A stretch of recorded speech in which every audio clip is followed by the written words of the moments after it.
হয়তো একটা সময় আসবে বাংলাদেশ নামে কিছুই থাকবে না পৃথিবীর মানচিত্রে। আমাদের বাংলাদেশে যদি 22 কোটি মানুষ থাকে, তাহলে 22 কোটি মানুষের 22 কোটি মতভেদ আছে। একজনের মতের সাথে আরেকজনের মতের মিল না হলে আক্রমণের ধার কোন পর্যায়ে যে যাইতে পারে, পাগল, মানসিক বিকারগ্রস্ত, এমনকি খুন খারাপি সব কিছু ঘটে বাংলাদেশে।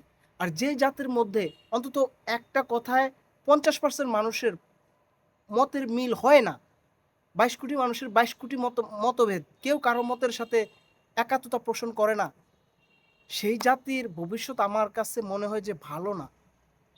বাংলাদেশ হইতে পারে ভারতের একটা অঙ্গরাজ্য হয়ে যাবে, নয়তো পাকিস্তানের, নয়তো মিয়ানমারের, এমন কিছু ঘটতে পারে।